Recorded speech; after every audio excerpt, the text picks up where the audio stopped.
It was a night like any other. The hostel was quiet, with only 8 guests, a mix of tourists from around the world. We often gathered on the rooftop terrace for a nightcap and some light music. This night, however, was different. We had a few beers, some old whiskey, and shared stories. The conversation flowed from politics to local folklore. Suddenly, a piercing scream echoed from the kitchen. One of the girls had gone to grab another beer, only to return pale and shaken. I saw someone running, but there's no one there." I rushed to the kitchen, expecting to find a prankster or an animal. But there was nothing, only the unsettling quiet of the night. I tried to calm her down, explaining it was probably just a stray animal. But deep down, I felt a shiver run down my spine. As the night grew colder, our talk turned to horror stories from around the world. Ghosts in Japan, spirits in China, haunted tales from Korea. We were engrossed, forgetting the time, until the clock struck 2:10 a.m. Most of the group retired to their rooms, but one guy, Liam, a girl named Leah, and I stayed behind. Leah suggested we go out for a smoke, but there was only one store open, a kilometer away. We decided to walk, leaving the hostel's safety behind. The streets were empty, the air heavy with an eerie silence. We chatted to keep our nerves at bay, but the alley we had to pass through was another story. It was a long, narrow tunnel, dimly lit with flickering lights and the sound of dripping water echoing through.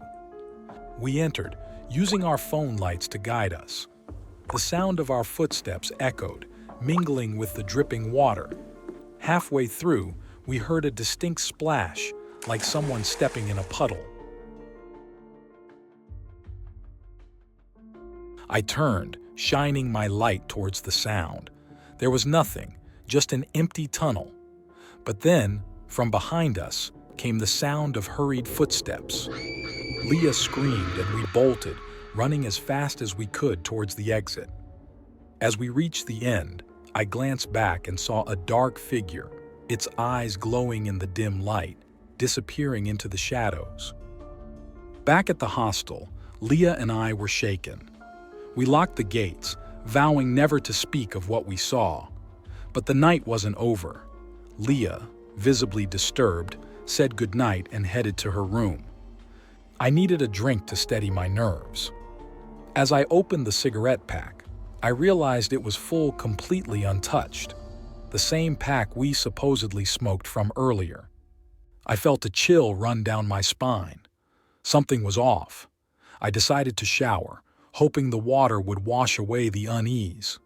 But as I stepped under the shower, I noticed something horrifying. The water was tinged with red. Blood. That night, I realized we had brought something back with us, a presence that still haunts the hostel to this day. Thank you for joining us on this journey into the unknown. If you have tales of your own or thoughts on this story, leave a comment below. Don't forget to like, share, and subscribe for more spine-chilling tales.